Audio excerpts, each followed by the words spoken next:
Good afternoon and welcome to our CDA webinar series for the year 2024.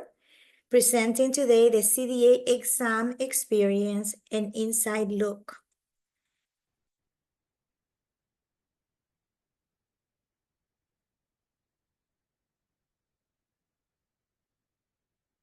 We bring you greetings from our CEO, Dr. Calvin Moore Jr., and our Vice President of Programs, Abina Okran Jackson. My name is Vilma Williams, and today I have the pleasure to conduct this webinar with Raquel Andrade. Raquel? Hi, good afternoon, everyone. My name is Raquel Andrade, and I am the Director of the Credentialing Department of the Council, and we're happy to have all of you with us today. Thank you, Raquel. And I'm Vilma Williams, Senior Manager for the Multilingual Department. Before we begin, I want to mention to you some logistics, some expectations. So I know that they have asked us lots of questions so that we came up with this wonderful session. However, we know that you may have some questions still. So during the presentation, we want you to use the feature for questions. Rather than the chat, we want you to use the question space to ask all your questions. Raquel and I will try to answer as many questions, as pertinent questions as possible. Also, for your certificates, I know people are asking, if we get certificates, if we give certificates. Yes, we provide certificates of attendance. And to get your certificate, as well as the presentation, you need to write a note, you need to request it. And Raquel has put in the chat the email where you have to send a note asking for your certificate and the presentation if you wish to do so. Expect a week for you to get the certificate and the presentation. Anything else you want to add in reference to that, Raquelita?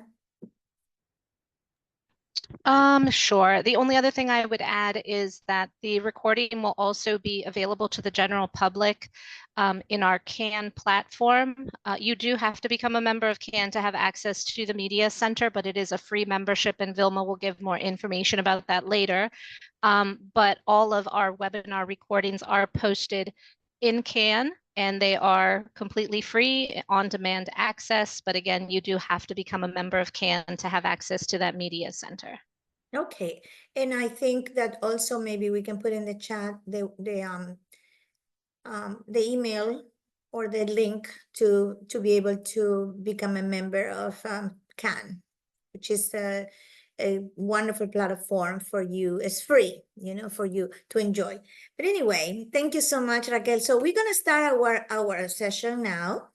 And we know that this issue, this matter of the CDA exam has been very important and of the interest of many people.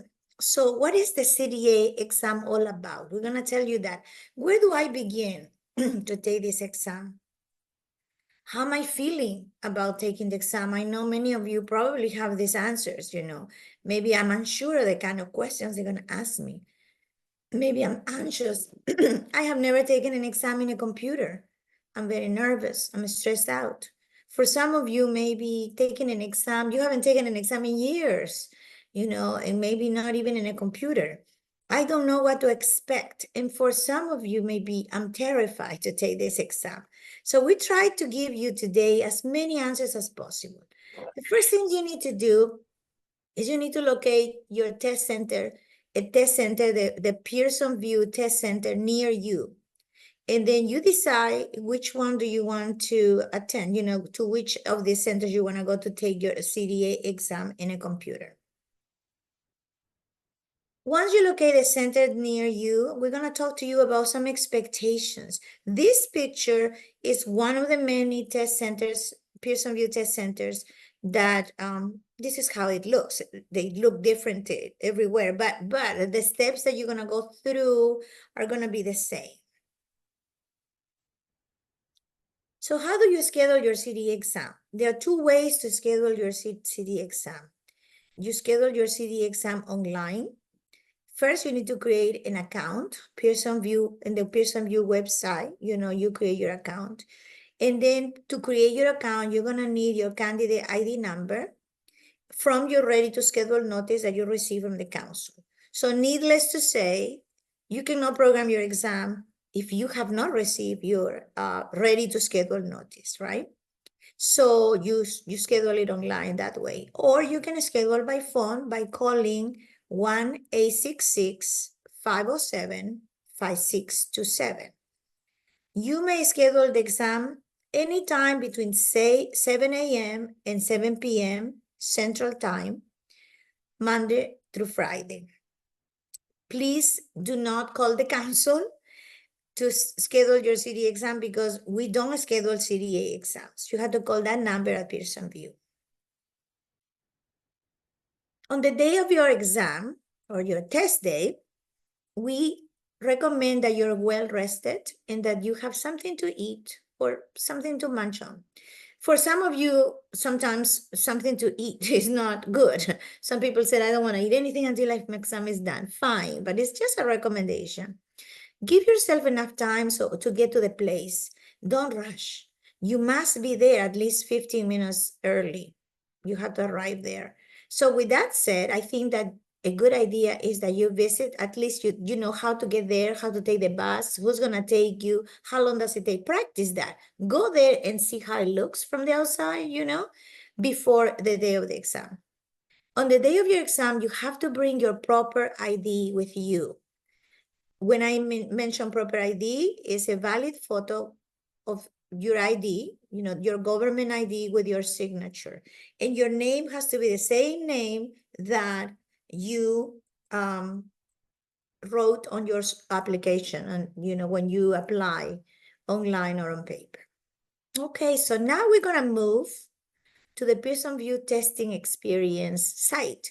So this is an example of how it goes. Okay, again, the actual environment may differ a little bit, and there are going to be some things, keeping in mind that this Pearson VUE testing center is used by people who take other exams too. It's not just CDA. People go and take SATs, people go and take electrical, exams, the plumbers, different people go to take exams. So for CDA, there are some specific requirements, and Raquel and I will be pointing out what is a little different, okay? But this is mainly what happens, okay? Tell me if you can hear it. Raquel, will you tell me? So that you can perform at your best, here's an idea of what to expect when taking an exam at a Pearson VUE test center. There are security and admissions procedures to complete before testing.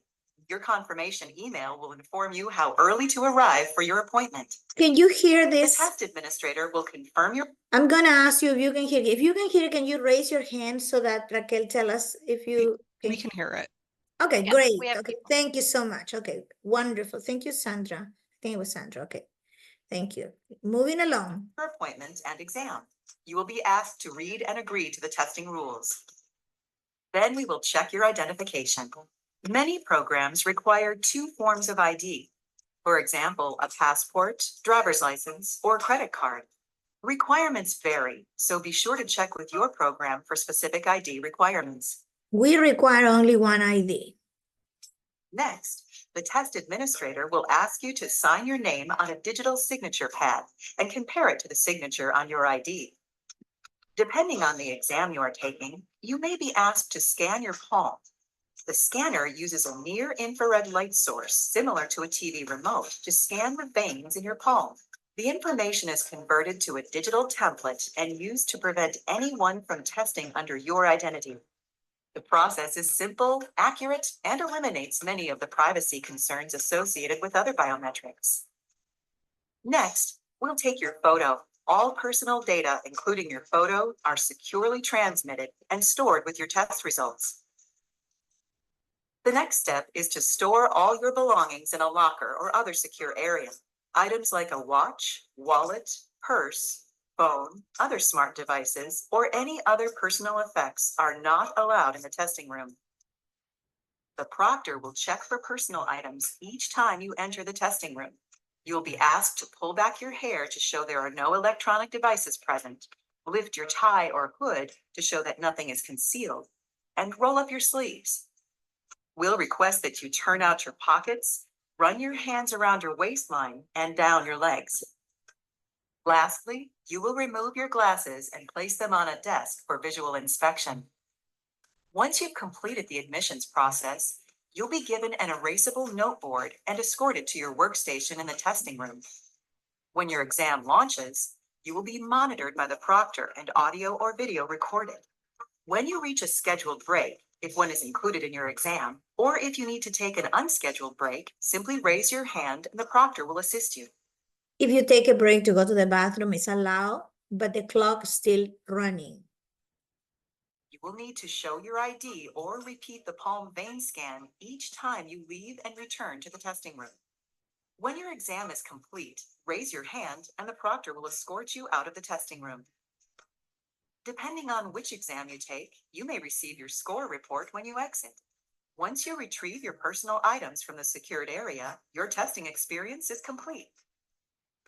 Should you need accommodations, visit your program's page on PearsonVUE.com and click on Accommodations. There, you'll find the details of when and how to request a modification. All of us at Pearson VUE wish you a smooth and successful testing experience. Okay, so moving along with this. No. So that you Okay, so I don't know if you have any questions or comments. Raquel, tell me if anybody has questions. Remember to use your feature for questions to write your questions. We do have one question, Vilma. Okay, sure. Melissa is asking, since there is a scheduled break in the exam, does it still keep the clock running, or is the clock still running if you take an additional break? So the way that our exam is administered is that you do have the candidates have an hour and 45 minutes to complete the exam. And so as Vilma said a little bit earlier, candidates can leave the test room as often as they like to use the bathroom, potentially to use the water fountain, but the clock does continue to run. So we don't have any scheduled breaks within our exam. It's just an hour and 45 minutes. So if the candidate chooses to leave the test room, they can, but they just need to be aware that that clock does continue to move. Thank you so much. So you saw that at the end in the video at the end, they say some programs tell the candidates, that take the exam if they pass. CDA doesn't. Okay, when the paper that you will receive is the acknowledgement that you took the exam. It only says that you took the exam and the date and all of that, right? It doesn't give you the results because the exam is just one part of the final assessment. Your assessment consists of two parts, like two pieces of a puzzle, right? The verification visit with the PD specialist and the CDA exam. So today we're talking about the CDA exam, but you have to have both to be able to earn your credential. Okay, so what to expect during this exam? First of all, the exam is multiple choice. And later on, we're going to see some questions, some examples, and we're going to practice even, okay? There will be 15 minutes of instructions and an hour and 45 minutes to complete the exam, like Raquel explained. Read all instructions and the rules thoroughly and take your time and read each exam questions carefully. Now, for the type of questions and the type of exam that the CDA is, this hour and 45 minutes is plenty time for you to answer. And today you will practice that. Most people, regularly time 45 minutes, an hour, but we give you an hour and 45 minutes to complete this exam. Okay. So on the day of your exam. Vilma, before we move on, we do have some questions. Okay. Someone is asking, what kind of accommodations does the council allow? Okay, I will answer that question. So the council, out of respect and in compliance with the law that for the people with disability in the United States, so we we provide accommodations on the basis of disabilities. Okay, so if you have a disability that could be physical, emotional, etc., you have to request for those accommodations in the pre-application stage. When you start, you open an account and you start filling an application, it's gonna be a question that says, do you need special accommodations for your exam? If you say yes, the process stops, takes a pause, and then they ask you, what kind of accommodations do you have? And then you have to also present medical supporting documentation for your request. So this is exclusively for people who have disabilities. And under the ADA, which is the law in the United States for Americans with disabilities. And so, and then you have to have a medical record and all that. For that, we have a special session just dedicated for the special accommodations, for the CDA exam special accommodations. So in what type, your question was what type? There are many things. There's a list of accommodations that are in the website also provided under Pearson VUE. You look for accommodations and then you can see. But whatever you need, you can request, and then we will decide what accommodations we are able. This is reasonable accommodations. I hope that answers your question. Any other questions? Yes, we have a few more. Okay. But just to add to that, some examples of accommodations that we do provide are extra time. We have different lengths of extra time, available options for extra time. There are accommodations for people who may have visual issues. We have different accommodations for that. We even have an accommodation, for example, for a standing desk. So it all depends on what supporting documentation you can submit that would specify the accommodations that you need. But we do have a wide range of accommodations that we can provide. Somebody else is asking if you don't have medical documentation, is an IEP or a 405 plan okay? Yes. So as long as it's official documentation, it doesn't necessarily need to be medical documentation, but it does need to be a form of official documentation. And we do accept the IEP. Yeah, absolutely. Somebody else is asking, this is the last question about accommodations, I think, is how long does it take for the council to get accommodations approved? Typically, it depends on the volume that we have at the time that the person is requesting accommodations. There are certain times during the year where we have an extremely heavy volume. And I guess it just has to do with programs schedules in terms of when they're getting candidates ready to apply. So we strongly encourage people to request those accommodations as early on in the process that they can, because that is at the very beginning of the application process. And so the earlier you request them, in case there is a longer wait time, then hopefully it won't impact your application process too much. But right now it is taking about, I believe, 15 to 30 days to hear back on an accommodation. And sometimes it does take a little bit longer if you don't have the proper documentation. We have to go back and forth to review the documentation and request additional documentation in some cases. So Raquel, it's a great idea to, if you know you're gonna need accommodations, you don't have to meet all the requirements to tell us that, right? You can start your application and request for those accommodations as soon as possible, right? Correct. Okay, Another and then one last question. This one is actually about the ID. It says, if the ID has the candidate's full middle name, and when they register, they only put their initial, will this be okay? That's a good question. When candidates register, the instructions on the registration screen do tell candidates when they are creating their account to enter their name exactly as it appears on their ID. So if their middle name is spelled out on their ID, we do strongly suggest that the person who's creating the account input the full middle name. Pearson VUE, when we send over the information, will receive the full middle name, and in order to avoid issues, because we don't want candidates to encounter any issues. We wouldn't want them to run into a situation where a test center might send them away, even though they are supposed to accept the middle initial. In some cases, some of those test sites will turn it away. So we do strongly encourage, when you are registering, put your name into the system exactly as it appears on the ID that you will be taking to Pearson VUE. Yeah, I think the easiest thing to remember is look at your document that you're going to take when you go to take your exam and write the same name on your application, right? It's easy. So you don't have any issues. Thank you. Any more questions? I do see some people asking about the certificate again. If you would like to receive a certificate for this training, you would need to send an email to alumni@cdacouncil.org to receive that certificate. And you would need to indicate for what session, because we do cross-check with the registrations that we have in order to be able to send out those certificates.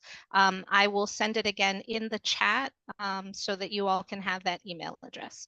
Yeah, so that we're clear, Raquelita, when the session is finished, the certificates will not just be sent automatically. They will only be sent to those people that request them when they go to using that email that you put in on the chat, correct? That's correct. Okay, just to make sure. Okay, any more questions? No, not for right now. Okay, so we're gonna move along. Okay, as I said, we're trying to answer the questions so that we don't leave anybody behind. So on the day of the exam, the proctor is the person that will be there helping, assisting.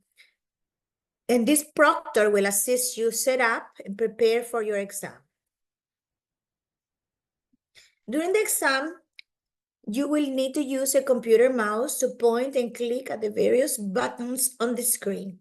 So really, the only thing you need to know is how to move the mouse and how to point and click on the different things that you have to click.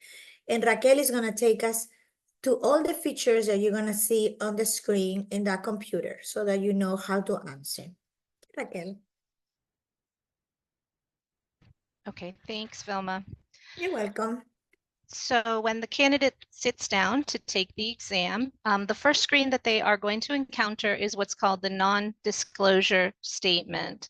And basically, this is the screen where the candidate is agreeing to uphold the confidentiality of the exam. So not trying to memorize the exam questions to share with anyone, and so forth. And so on this screen, it is very important that the candidate click I agree. So there are two options here. One is I agree or I decline.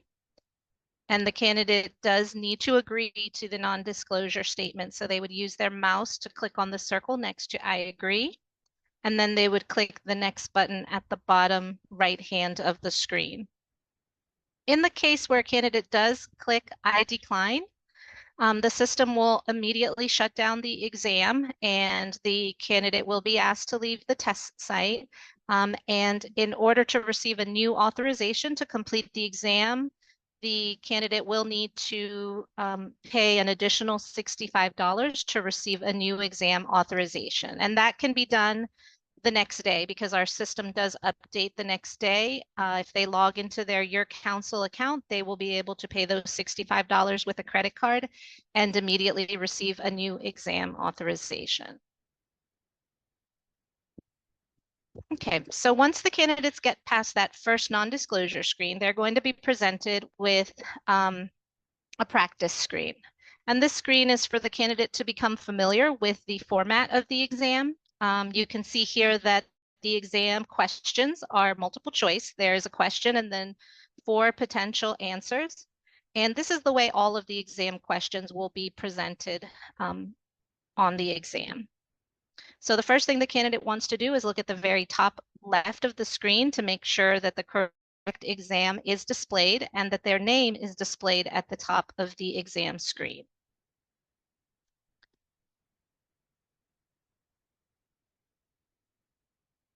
At the bottom right-hand corner, there are 2 options. Oops. Move forward, Vilma. Yeah. At the bottom right-hand side of the screen, the candidate has 2 options. They have a next button and a previous button. And Candidate can use those two options to maneuver back and forth between screens on the exam for the entirety of the exam. To select the answer, the candidate just needs to move their mouse over the circle next to the answer that they wish to select and click on the mouse, which will then fill in that circle. And to change their answer, they just need to repeat those same steps, but to click on the next answer. Candidates can see how much time they have left in terms of their exam time at the very top right. There is a timer there that lets the candidate know how much time they have left of their hour and 45 minutes. If the clock is distracting, it can be hidden by clicking on the little clock icon, and that will hide the timer. The candidate will still get 2 warnings if they choose to hide that timer. They will get a warning at 30 minutes, and then they will get another pop-up warning at 10 minutes. There's also a progress indicator, which is right below the timer, and it lets the candidate know on what question they are on out of the 65 multiple choice questions. And so for this example, the candidate is on question 1 of 65.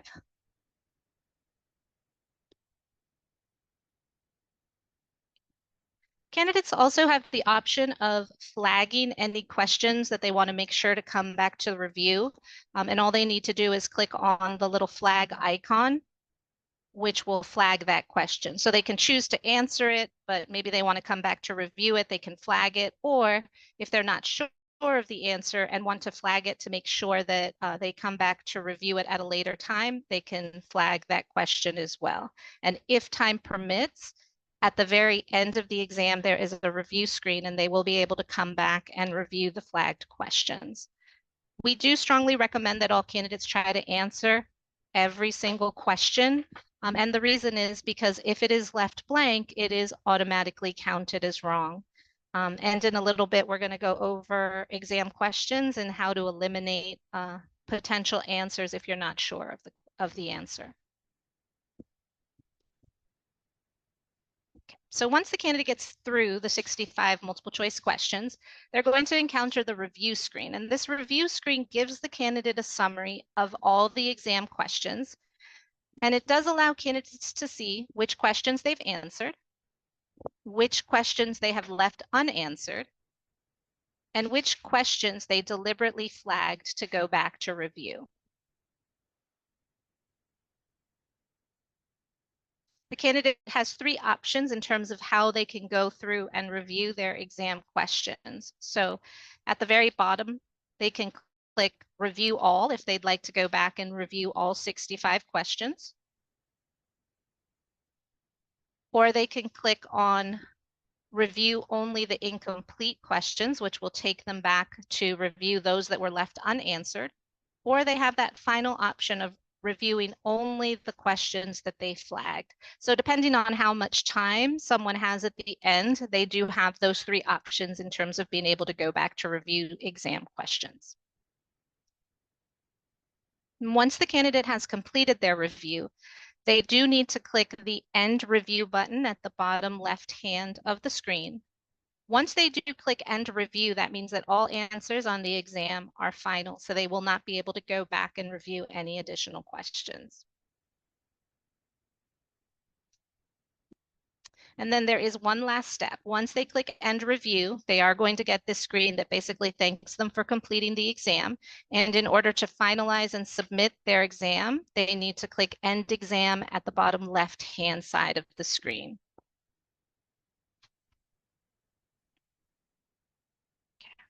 And so that does end the exam process for the candidate in terms of sitting at the computer. We do have some frequently asked questions here. These come straight off of the Pearson VUE website. There are some programs that still require masks. So when you do schedule your exam, we do encourage you to go to the Pearson VUE website and access the center where you have scheduled your exam to make sure that what the restrictions are that they may still have in place. All the centers have individual restrictions in place if they do have any. So there are a few that still require you to wear a mask. I do believe that they still offer masks in case you don't have one, but it's always good to know ahead of time what restrictions might be in place. Great. Thank you so much. Let's check to see if there are any questions for that, and then we're going to practice. Let's see. Yes. No? No, I don't think there are any questions. Okay, great. So are you ready to practice? So sit, relax, breathe. We're going to practice. And to practice, when we read the question, I want you to imagine this. Remember that these questions are based on appropriate practice. They're not questions based on theory. Like, they're not going to ask you, tell me the theory of the permanency of the objects by Piaget. They're not going to ask you that. What they're going to ask you is appropriate practice, right? So when you answer thinking about how much you have learned in your classes and how much do you believe is appropriate when you do your practice. Don't answer based on what somebody else does. So base it on your knowledge and your own appropriate practice, right? And imagine these scenarios, and then we're gonna give you 4 answers, and we're gonna use a method of elimination, okay? And we're gonna do that as soon as we read the first scenario. So Raquel. Okay, Raquel, we're ready. Okay. So, Somebody I'm has sorry. the microphone on. Can you please mute yourselves? Thank you so much. Thank you very much. Okay. All right, so here we have a question, and you can see it is in the format that we just reviewed. The first question is, give me one moment. Okay. The first question is, what is the best activity for a 2-year-old child? A, write with a number 2 pencil on a very large piece of paper. B, read a short story sitting on a chair at a table. C, go up and down steps with some adult assistance. Or D, watch a Disney movie for an hour. Okay. So imagine a 2-year-old child. You know how 2-year-olds are, right?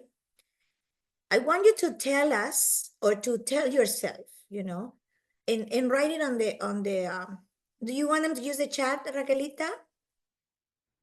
Or the questions? Sure. I think for Yeah. the Let's use question, the the chat, practice. okay? For the chat, we want you to tell us which of these is not the answer. It's not appropriate. Like there is no way that this can be the answer. Tell us which ones do you consider not the correct answer? We have several people saying D. Okay, D. A. Okay, great. B. Let's talk about those two. Let's talk about D and A. D, watch a Disney movie for 1 hour. There is no way that a 2-year-old can watch a movie for an hour. So you're right. That's not the question. So we are eliminating D. Let's see if A, write with the number 2 pencil on a very large piece of paper. 2-year-olds are just learning grasping. So number 2 pencil is kind of sophisticated, right? It's for like all preschoolers. So that's not the answer. So we have 2 left. Like Miss Universe, 2 runner-ups, right? From B and C, which is not the best? From B and C, just tell us which is not the best. You have people saying B. B, read a short story sitting on a chair at a table. Can you imagine a 2-year-old sitting at a table, even reading a short story? Let's see. So as a consequence, therefore, the correct answer is C. And you were absolutely right. 2-year-olds need a lot of exercise. They have learned that they are independent, that they don't belong to mom physically anymore. And they are in this physical stage where they want to go up and down with some adult assistance. So you are absolutely correct. That wasn't hard, right? So we're going to eliminate. That's like a strategy, because it's easier to choose from 2 than to choose from 4, right? So let's move on. All right, next question. 2 toddlers have been fighting over a toy. What is the best way for the teacher to intervene? A, tell the children to stop it. in a loud voice so they learn to respect the teacher.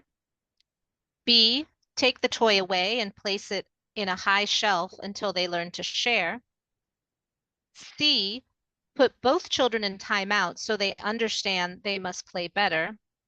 Or D, kindly bring both children together, go to their eye level, and ask them to take turns to explain what happened. Listen while they talk, and propose to them to take turns to play with the toy. Okay, again, put in the chat the ones that you think are not okay. At least two. We got A, B, we got a lot of A and Bs.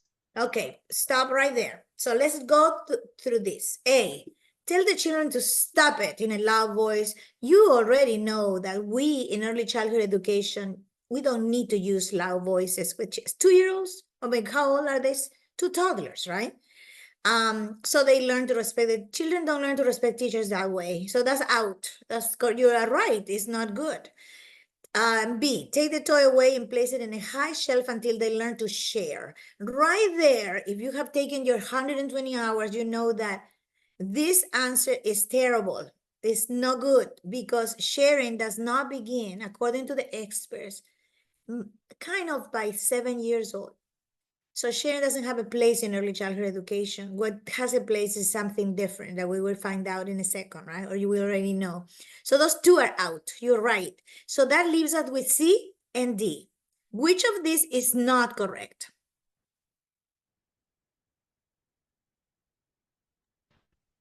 We have several people saying C. You are absolutely right. Put both children in timeout. Timeout is an old-fashioned thing that people did when we used to talk about discipline and punishment and all that. It doesn't mean anything to children to sit them in a corner. In the past, you even put ears on them, you know, so they can understand that they must play better. That is like completely a dream that will never come true, right? So absolutely, the correct answer gives us the answer, like the words give us the answer. When you see kindly, respectfully, that's a good answer, because we can't talk to children kindly. We bring them together, we sit at their eye level, and we tell them to explain what happened. Even if they're toddlers, they take turns to talk about what happened, Jaime. Oh, I think that you're mad because he pushed you, right? He hit you with a toy, and the other one takes his turn, and then you said, okay, let's find a solution. Let's talk about how can we take turns with this toy. Taking turns is appropriate in early childhood education. Sharing is not. So that's why that answer is correct. Absolutely, you're great. Okay, let's go to the next one. Okay. Aside from the custodial parent or guardian, to whom may early education staff properly release a child? A, to a parent the child recognizes who lives apart from the child. B, to an individual authorized in writing by the custodial parent or guardian. C, to a sibling or other close relative of the custodial parent or guardian. Or D, to anyone known and trusted by at least one person on the staff. Okay, so let's go to the question. Aside from the custodial parent or guardian, to whom may early childhood staff properly release, like when you go home, who can take him, right? Okay, tell me two that you think are inappropriate.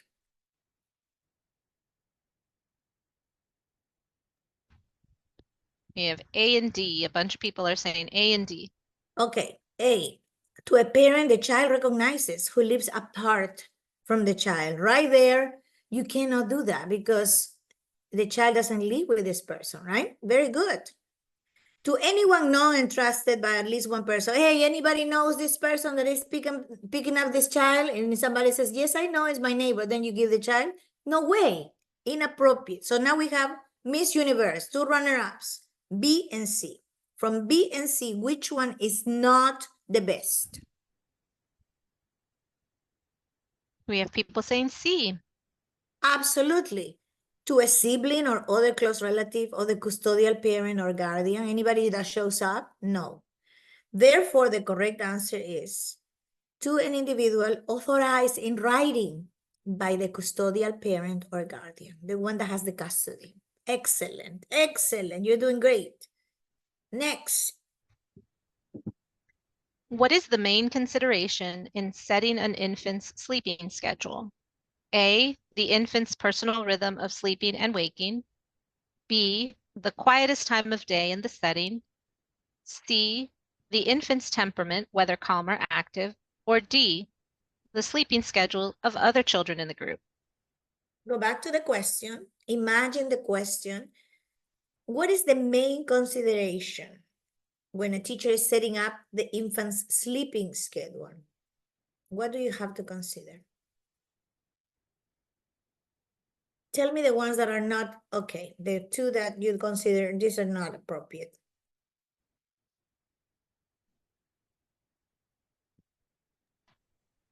We have people saying B and D. B and D. Okay. B, the quietest times of day in the setting.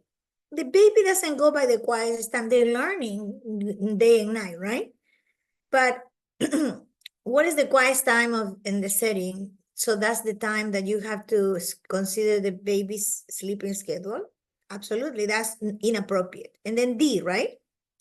The sleeping schedules of other children in the group. Other children are irrelevant to an infant, right? So we have again, like Miss Universe, B and C. From B and C, which one is not the best? Oh, we said B and C? Excuse me. No, I'm wrong. There were two left, right? The one that we discussed was B and D.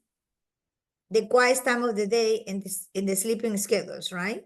So we have left A and C. From A and C, which is not the most important?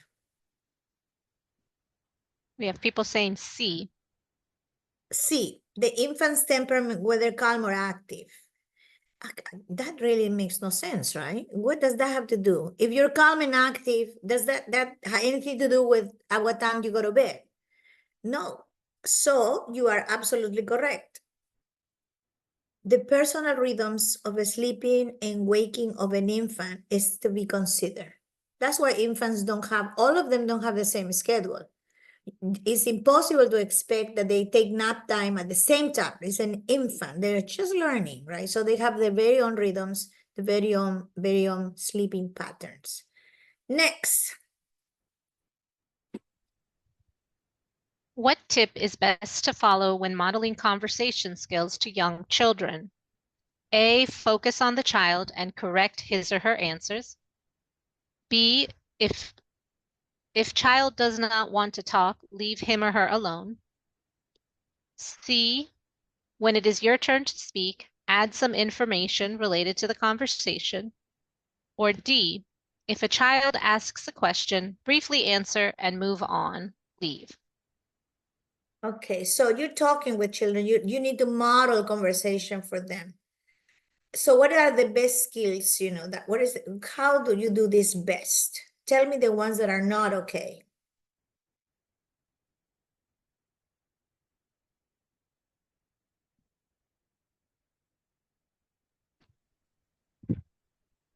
We have people saying A and D, A and B.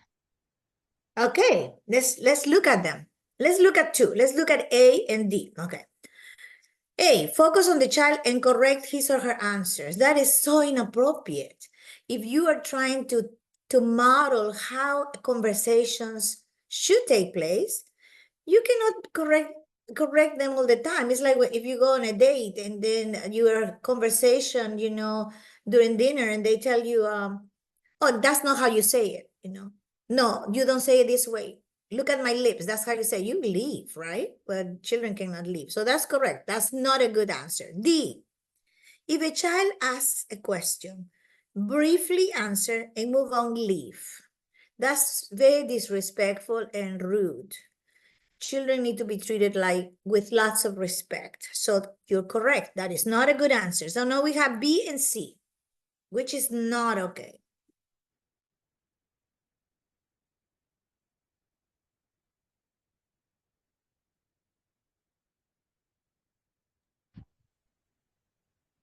People are saying B. If a child does not want to talk, you leave him alone. I mean, child doesn't want to talk, you leave him alone, you leave her alone and just move on. That's terrible. That's a bad practice. You will never know in what stage of the continuum this child's language development is, right? So that is on top of that, that is not a way to teach a child to have a conversation, right? Or to be exposed to how conversations take place. Correct. C is the correct answer. When it's your turn to speak, you add some information related to the conversation. So if a child comes to you and says, look, Hugh, look, I'm looking at your shoes. Who bought them for you? Mom, she has good taste. So you're adding, that's a conversation. Very good. Next. Which of the following strategies is the most effective for promoting the creativity of infants and toddlers? A, giving them toys designed to have unusual effects. B, beginning early to teach them art and music techniques. C, providing them with a variety of opportunities for open-ended play. D, bringing in artists regularly to interact with them. So again, let's go to the question. We're talking about, from these strategies that we're offering here, there are 4, right? What is the most effective to promote creativity of infants and toddlers? Tell me the ones that are not appropriate. You're trying to promote their creativity. Everyone is saying A, B, and D. A, B, and D. You're Mhm. great, guys. You got it. We're here, but we got it. You got it. Giving them toys designed to have unusual effects. You push the toy and the toy goes, wee, wee, wee. That is not creativity. You're absolutely right. Beginning early to teach them art and music techniques. Who cares about music techniques for creativity at this age? It's too early, right? Okay, so you are absolutely right. And then bringing in artists regularly to interact with them is not age appropriate. Therefore, you are so good providing them with a variety of opportunities for open-ended play so that they can be creative. That's why Play-Doh is one of the best things ever have to happen in human creation, right? Okay, so things that they can, that have many possibilities. Absolutely. Next. Kofi has bitten another child 3 times in the past 2 weeks. To help identify what is causing Kofi to bite other children, what would be your first step? A, send Kofi to play in another room. B, reflect on what happened before the challenging behavior occurred. C, ask Kofi to play with other children that have not been bitten. Or D, place Kofi in time out. Okay, so what is the question? What are you trying to find? So Kofi has been biting children, right? To help him identify, to help yourself identify why is he biting? What is causing him? What should be the first step? So tell me the ones that are inappropriate.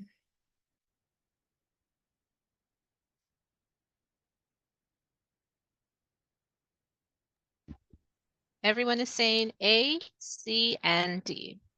You are remarkably intelligent and appropriate. Correct. A, send Kofi to play in another room. If you send him to play in another room, you're not going to find out ever why is he biting, right? Out. Ask Kofi to play, C, ask Kofi to play with other children that have not been bitten yet. That makes no sense. It's, again, safety is totally inappropriate. So that's out. Please, Kofi, and timeout. We already talked about timeout.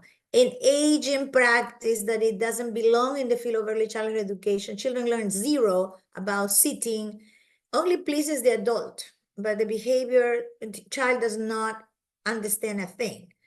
You're correct. You have to reflect what happens every time that this behavior occurs. I'm going to pay attention. That's going to be my first step. Is it at lunchtime? Is it when he's just with Ginger next to him? Is it, what is it, you know? So that's correct, absolutely. Next. Aster's mother has confided in her teacher that she is having money problems. What is the best response of the teacher? A, inform all the staff so they are aware of the situation. B, inform other parents to see if they can help Aster's family. C, maintain confidentiality and provide her with some information on resources available. Or D, offer to babysit for Aster for free. Okay, so this mother has come to the teacher and has confirmed that there's money problems in the home. So what is the best way for the teacher to respond? Tell me the ones that are inappropriate. And please, I know that you're fainting, like, don't worry about it. Like, what? It's not possible, right? That means you know the answers. Okay, tell me the ones that are not appropriate.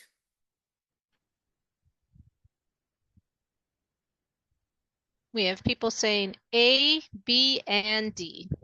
Okay, let's see. A, inform all the staff.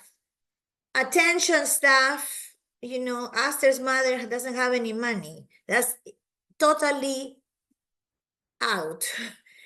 Okay. B, inform all the parents to see if they can help Aster's family, like make a collection, put an announcement on the door. That's horrible. That is inappropriate. D, offer to babysit for Aster for free. That's even not ethical, right? Therefore, you're absolutely right. The confidentiality is the most appropriate.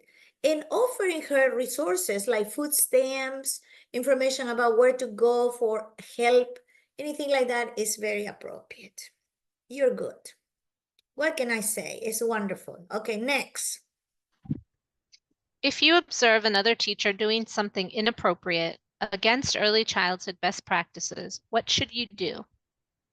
A, inform the center director. B, explain to the parents that you would never do that. C, express your concern to this person in private. Or D, ignore the situation and say nothing. Okay, so let's take this situation as is. Don't imagine other things. Okay, so if you're observing, you're a teacher, you're observing another teacher doing something inappropriate against early childhood practices, what should you do?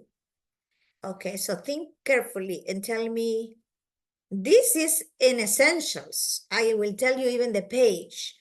Tell me which of this is not appropriate.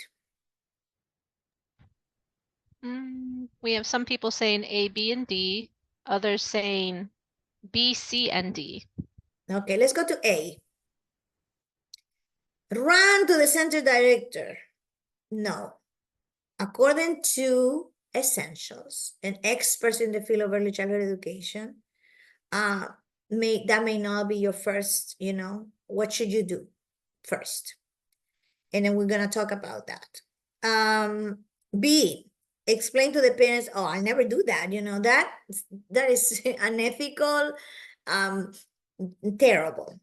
The last one is D, ignore the situation and say nothing. If you see somebody that is doing something that is inappropriate, whether it's little or whether it's big, depending, you know, you have to say something. Now, the question is to who you say something. In this case, because it's a question that doesn't say that it was not only inappropriate, but it was terribly inappropriate, the correct answer is C. You talk to the person in private and then you express your concern. Now, we're not talking about if you see somebody spanking a child. I'm not gonna have a private session, you know. Maybe yes, I will say something, but I definitely will go to the center director, something like that. But this didn't say that. So on page, I believe it's 235 in essentials, it talks about this. And it says that the teacher was in circle time with the children and it was about lunchtime. And the assistant teacher, who is a very new person and who has not been trained yet, you know, comes to the circle time, and while the teacher was talking to the children, and she says, should I do this or that for the lunch? So basically she interrupted. So later on, and that's inappropriate because that's disrespectful to the children and the teacher. So later on, she talked to her when the children went to nap, and then she said to her that during circle time, she needed to respect that especially when she's talking, and that circle time should not be interrupted. That maybe let's create some signal or something so that that we can communicate if that's the case, or something like that. So that's why this is answer is C. Okay. Any questions so far? One more. Okay. Raquel. If properly done, which practice provides the most significance for teacher reflection and decision-making/planning? A, regularly observing and recording each child's learning and other behaviors. B, sitting and talking with children during meal times and circle time. C, at the end of the day, ask other teachers' opinions about individual children. Or D, at the end of each day, recalling the high and low points of the day. Okay, let's go back to the question. So here in this question, if properly done, which practice provides the most significance for teacher? When you plan, you have to reflect first. Then you decide and then you plan, right? So what of this is the best thing to do, the best practice? When you're doing your reflection, you're making decisions and you're planning for your children, for the class, right? Okay, so which is not okay?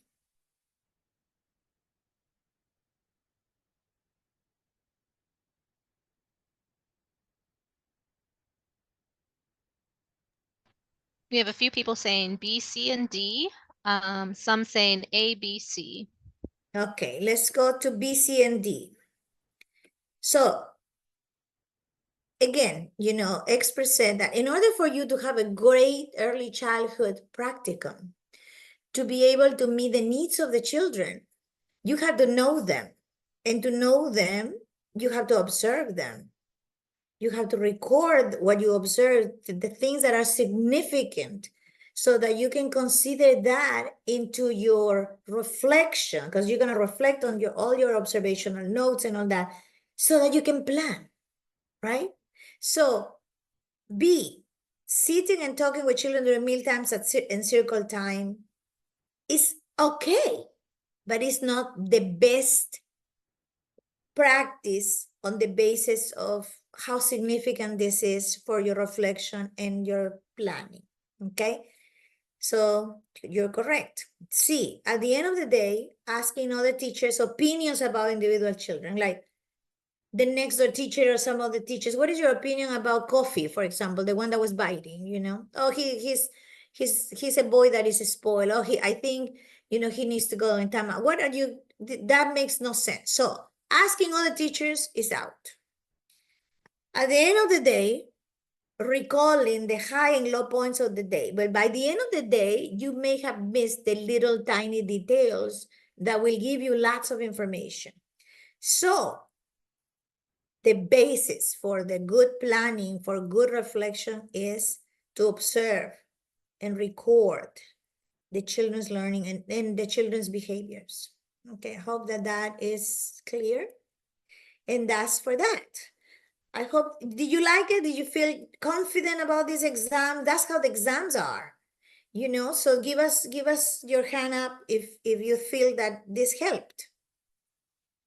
Now, we're not making this, it's not mandatory that you eliminate. Oh, thank you. Everybody's like giving us hearts, and it's not mandatory that you do this by elimination. But again, experts said that if you can eliminate, it's because you know what is not okay. Therefore, if you know what is not fine, you know what is correct. So this is not cheating. This is just a strategy. And I hope that you can pass it to others, right?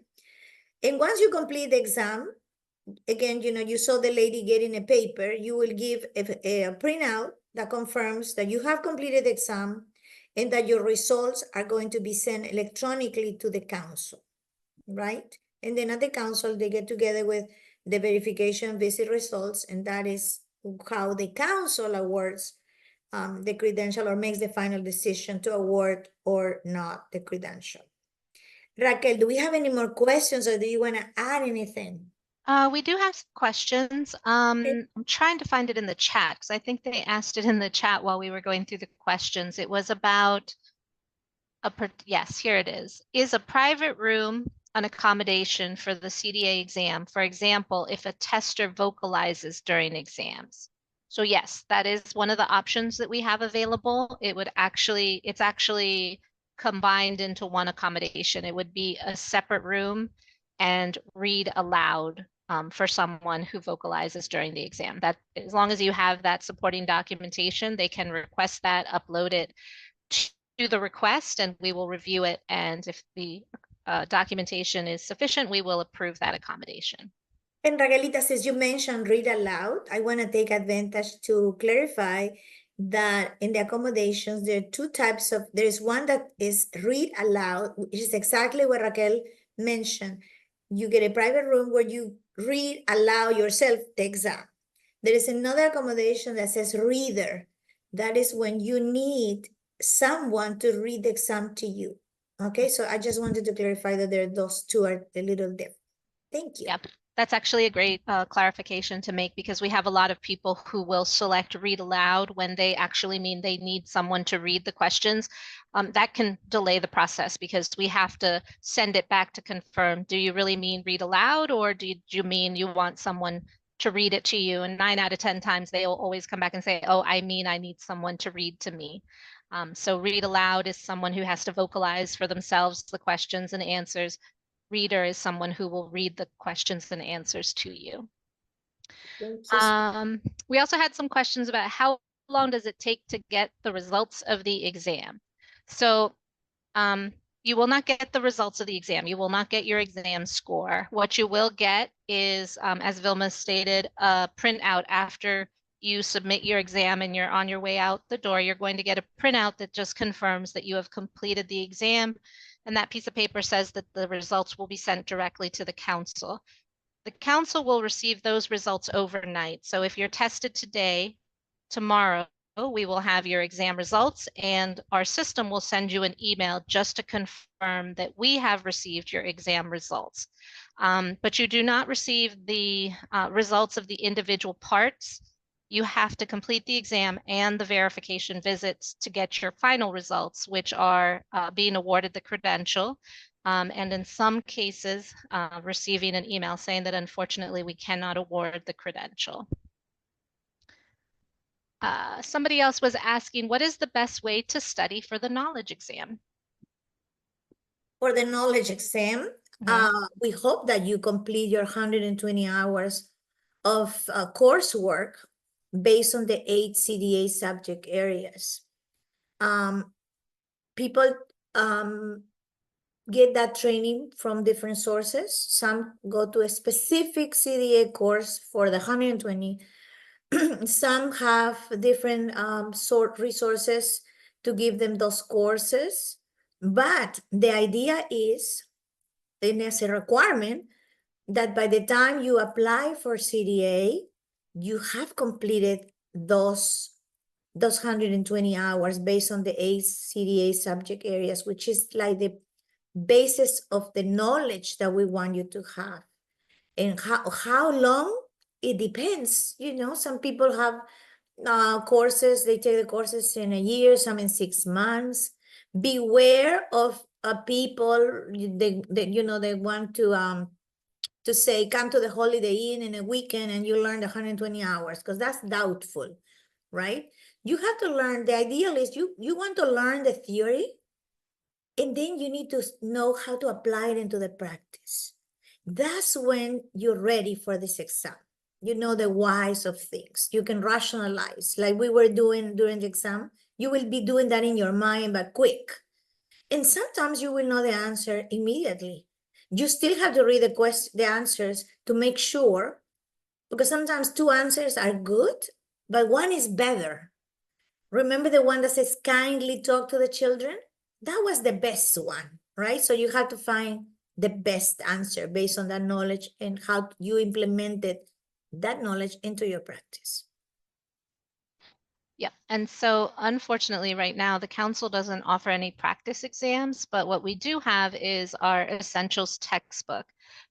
Programs are not required to use that essentials textbook, but if you do purchase that on your own, that textbook, in terms of the content that it contains, does have all the answers to the exam questions, because that is our textbook. It was based, it's based off of those CDA competency standards, the goals, and the 13 functional areas. So it covers everything that you need to know in order to be able to answer the questions on the exam.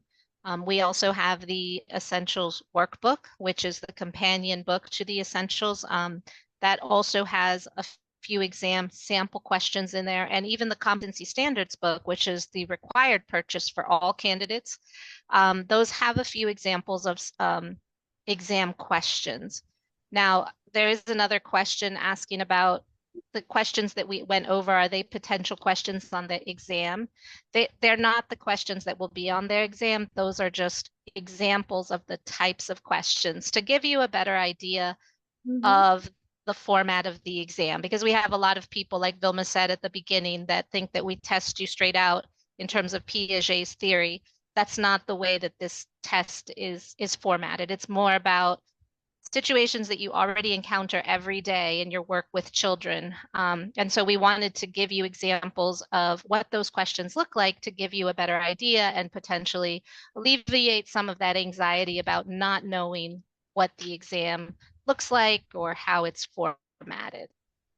Yeah, and the whole idea of CDA, the Child Development Associate Credential, was created for those people that learn the theory and make a connection with the practice. So the exam will be a piece of cake. Some people call us, oh, I was so scared, it was so good. That maybe it was good because you made that connection already, right? Same thing with your observation, and same thing with writing your portfolio, right? So it is a struggle when you don't have that, when you don't know what you're doing. Some people are really good at giving you the theory. You can get straight A's, right? But then you put them in a room to change a diaper and they don't know how to do it. They don't even know how to explain it, right? Some people are really good doing things, but they don't know why. You can be good at singing to children. You can sing and repeat and sing Rafi songs, down by the bay with the weather. And then you ask, tell me about that. How come you're doing that with the children? And you don't know. But if you go to your classes, you know that there is something that early childhood teachers, their job is to promote phonological awareness. What is that? It's like at this age from birth to 5, children learn the basics for reading and writing. But how do they learn? They don't learn like we learn. They don't sit on a chair and learn from the teacher. They learn because they have play with sound.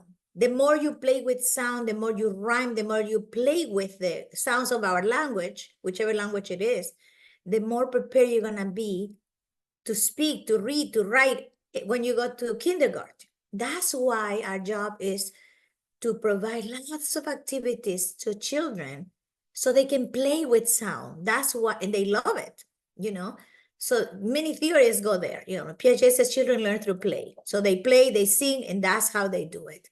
I hope that helps a little bit. Okay. I have some people asking, saying they came in late. Will they be able to rewatch the presentation? Oh, Raquelita, can you explain that again? Yeah, sure. The presentation will be posted on our CAN platform, which is the Council Alumni Network platform.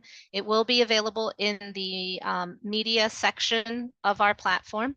The only caveat is that you do need to become a member of CAN to have access to the media center. However, that membership is free. So yes, you will have access to the recording after the webinar. Yeah, we don't want to keep anything. We don't keep secrets. This is not a secret. Tell other people, invite them to come to our webinars. We have one in Spanish at 3:00 today, and we have a schedule. If you join CAN is the Council Alumni Network. It's like a platform. It's like Facebook, but it's better than Facebook. You can make friends there. You can make your own groups. You can get invited to special events like this. You get to know everything before anybody. It's free. You can post jobs. You can look for a job. You can form your own groups. And again, it's free and it's for early childhood educators, friends of early childhood educators, people that love CDA. It's for anybody who's interested in the benefit of children and teachers. So Raquel put in the chat the how to get into CAN. And you can learn from us if you follow us on our website or social media. We also have a newsletter, council link that you can subscribe. Everything is free. And you can join us in Facebook, Twitter, and all the social media. Yeah. So I did put the link in there to join CAN, and again, it is a free membership. I do have someone asking about when a candidate goes to register for their exam, are they given only the option that is applicable for them, i.e. only offered an infant toddler exam since they chose an infant toddler credential on their application? Yes. So the exam authorization that is sent to Pearson VUE is dependent on the credential type that the candidate selects on their application at the time that they pay for their application. So it's critical that candidates make sure that they have selected the correct credential type and reconfirm that until they get to payment. Once you get to payment, the candidate themselves can no longer push their application back to make any corrections. I think there are warnings along the way on the application to please be sure, make sure that you chose the correct credential type. Are you sure you chose the correct language specialization? So as long as the candidate has selected the correct credential type at the moment that they're paying for their application, the correct exam will be sent to Pearson VUE in terms of whatever correlates with the credential type that they have selected on the application. If they find that they made a mistake, because sometimes candidates do realize at the time that they call Pearson VUE, oh no, I don't know why I have a 3 to 5 exam or a birth to 5 exam. I'm supposed to be applying for infant toddler. If they find that they've made an error or they're not sure about the exam that they have been authorized for, they should not schedule their exam. They should give us a call directly so that we can figure out, did the candidate select the correct credential type? Do we need to make a change for them? And the reason that we ask that they not schedule is because once they schedule, the authorization is locked. And so any changes that we make will not go through. And if they happen to schedule and then call us, we will tell them, call Pearson, you have to cancel first before we can make any changes. And at that point, there are some additional fees that the candidate would have to pay. It would either be a $15 rescheduling fee if they're calling at least 24 hours prior to the scheduled exam. If they are calling within 24 hours of their scheduled exam, they will be charged a much higher fee of $65. So candidates should always make sure that they verify which exam they're scheduling. And if they think it's wrong, don't schedule, give us a call and we will try to work it out on our end. Any other questions? Let's see. What is the difference between the 0 to 3 exam and the infant toddler exam? It's really just labeling. We had some changes in our labeling of the exams, but the 0 to 3 exam is the infant toddler exam. I think right now we went back to using the age ranges as opposed to indicating infant, toddler, preschool, family, childcare. So you should see for those newer applications that the authorizations do now say the age range as opposed to the credential type. And the rationale behind that is, if you are looking for a credential, to earn a credential with infants and toddlers, that means you will be an expert with babies from birth to 36 months, whether the exam is called birth to 36 or 3 years old or 36 months, or infant toddlers is the same, right? That's what Raquel is saying.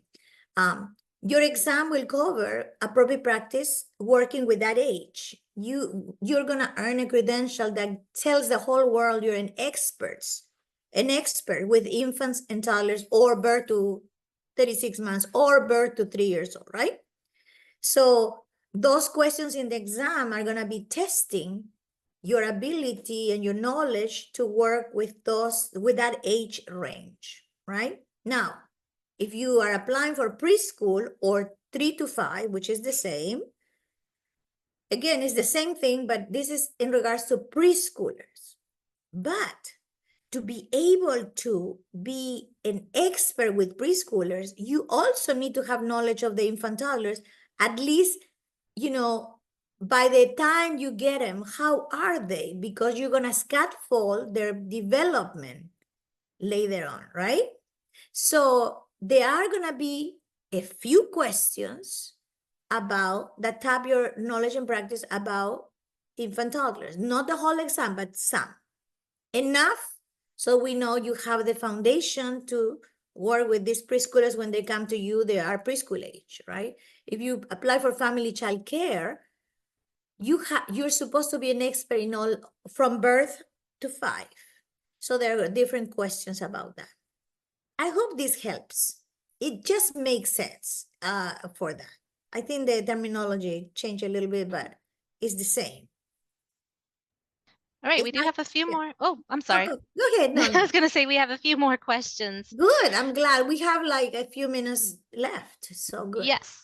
Someone is asking, what is the process and cost if someone needs another copy of their CDA certificate? It Okay, Raquel, depends. that's you. Raquel is the Yeah. director of credentialing, so she knows everything about that. Go ahead, Raquel. If the credential is still active, the candidate has the option of logging into their account and they just need to click on order duplicate certificate from their dashboard, and then it walks them through the process of requesting that. There is a $15 charge for that because it is another original certificate that is mailed. The only thing that strongly suggest is that candidates confirm the address that is currently listed in their account and that they make sure that that's the correct address before they go through this process of ordering another credential. So they can do that on their own. If the certificate is expired, then they would need to call our customer support department, or they can email the customer support department, because then it is a separate process where we will email you a form through which you can then order your duplicate certificate. But there are two different ways to do that. It just depends on whether or not the certificate is active or not. But if it expires, it's not gonna come with a current date. It's gonna be the duplicate of the one that was your original, right? Correct. Whatever the last current credential was, that is the copy that we will send you. There is an option on the form if your credential is expired, if you've had your credential for a long time, and we do have many people who order copies of each of their certificates. The form does leave you a space where you can indicate which credentials you are trying to order. Yeah.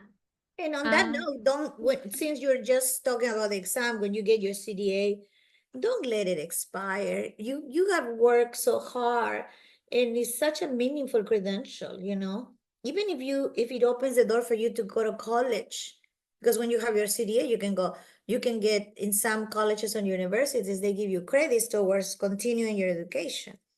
But even if you get your degree, my counseling, you didn't ask, but my counseling is keep your CDA. You'll be impressed employers if you have not only your degree and your CDA, So it's worth to renew it and renew it on time. Yes. More questions? Yes, we have a few more questions. I do just want to add to that, since Vilma slightly touched on renewal. In the case where a candidate does let their credential expire, even though we strongly encourage everyone to renew on time, the council does have a 365-day grace period for people whose credential has expired.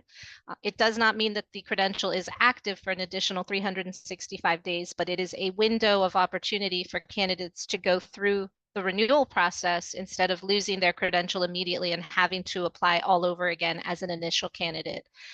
So there is a 365-day grace period to submit and pay for your application, but we are rather strict on that 365 days. If you don't submit and pay by that 365-day grace period, then you do lose your credential. And Raquelita, when you say strict, we're saying when the 365-day, 12 o'clock midnight, like Cinderella, that's it. right? That's it. You Yeah. cannot do it, but it's a very generous extension. I mean, to renew. Yes, It's and it is very automatic. generous. It's Yeah, very automatic. generous. Yeah, because we understand that people go through different adversities, and we had, a horrible situation with COVID, and many things still now, as a result of that, have happened. So, 365 days is very good. So take advantage, or tell your friends who have CDAs that may have expired that they have this new period where they can still renew. Any other questions? Yeah, I have a couple more questions.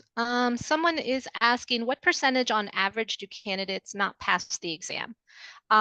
So it's not about the exam itself. Remember, we said that you receive a credentialing decision after you complete both the exam and the verification visit, and we use a cumulative score process to issue our credentialing decision.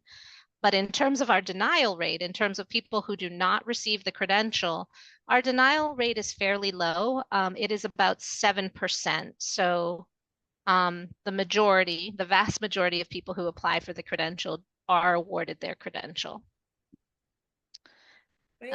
Then somebody else is asking, so you can see the exam you will take on the Pearson site when you are registering.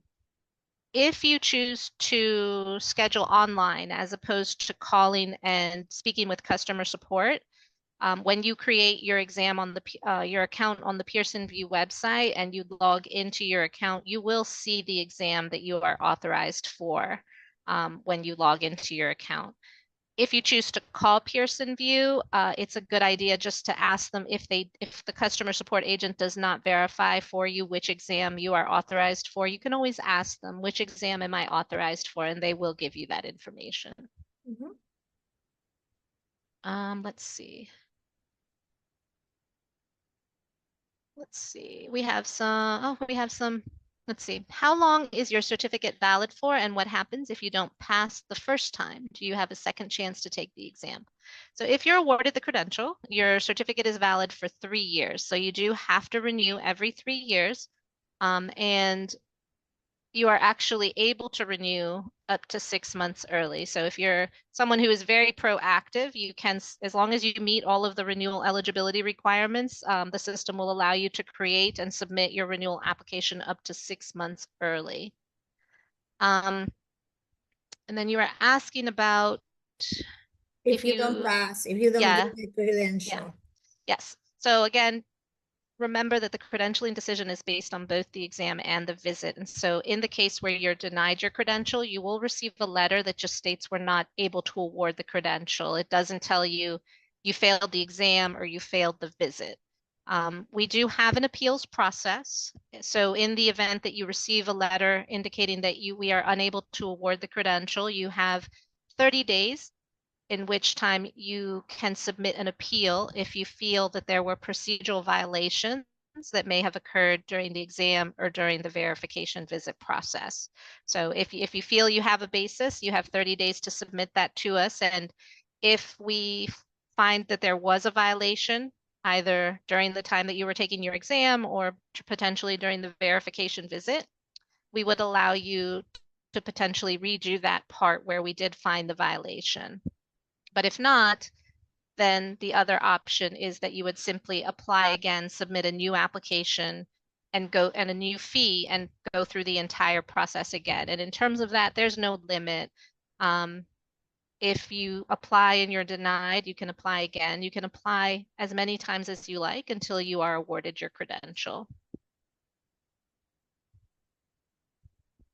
Okay, any other questions? Yeah, I see one more. So if the CDA is expired, will there be a renewal tab on the left, or will they need to call? If the credential is expired and the person is still within the 365-day grace period, that renewal option will still be available from the dashboard. It's an automatic grace period, so you should not have to call. But if for some reason in your account you do not see that option available and you feel that you are within that 365-day grace period, you should call our customer support department, and they will look into that. They'll check to see when your credential expired to see if you're eligible, and if they do think that you are still eligible. They will submit a ticket to our IT department to rectify that issue for you. So Raquel, can I give an example for people? Because I think sometimes with examples it's easier to understand. Suppose that I have a credential. We are June 4, right? But my credential expire May 1st, right? So I have until May 1st of next year, because it's 365 days, right? To renew it, but it has to be before 12 o'clock. So we have to be very careful with the dates, because our system calculates exactly 365 days, and sometimes with the leap years and so forth, Oh, that type of okay. calculation is not always exactly right. That's the easiest way to think about it. Oh yes, today's June 4th, so I should have until June 4th of 2025. But because our system counts the calendar days Yeah. exactly, if Give you are, it a few yeah, days before, mhm, yes. correct. But I know that I have until then. I should do it as soon as possible, right? That's the key is do it as soon as possible, because while you wait, your credential is still invalid, it's expired. So if for purposes of, let's say, employment, if anybody calls and say, I want to know if Susie Perez has a credential, we will say it has, but it's expired, right? That's correct. Yeah. So that once you renew it, you're active all over again. It's like a driver license, right? If you don't renew it, you cannot drive. But you still have a month to renew it. And once you renew, you can go in your car and drive again. It's the same concept, right? Something like that to remember. Okay, more questions? I don't see any more questions. Okay. So it is 2:26. We promised to finish by 2:30, which, is good for you. Please keep checking. We invite you to attend all of the webinars and tell your friends. They're free. There's a schedule for webinars. Join CAN so that you can become members, and then you can get everything, all the information that you know for free. Okay, so thank you so much. It has been a pleasure to present this webinar to you, and we hope that you find it interesting, and that we wish you that you get your exams. For those of you who are going to take your exams, that you are successful, and we wish you the best. Raquel? Yep. Thank you so much for joining us today. I would also say, in the case where you don't want to join CAN, you should follow us on Facebook, because we do announce all of the webinars that we have in our webinar series on Facebook. So you can always access the link to register on Facebook. I actually think that's the best way to become aware of any of the webinars we offer. And we do have several more during the year. Some of them are repeat sessions, but I think we have the portfolio webinar coming up, special accommodations, assessment in other languages coming up. So we do have a multitude of webinars coming up. So feel free to follow us on Facebook. And in Facebook, we're Council for Professional Recognition, right? Correct. Okay, great. Well, thank you for coming to this webinar, and we wish you the best. We'll see you again. Have a wonderful afternoon. Bye-bye.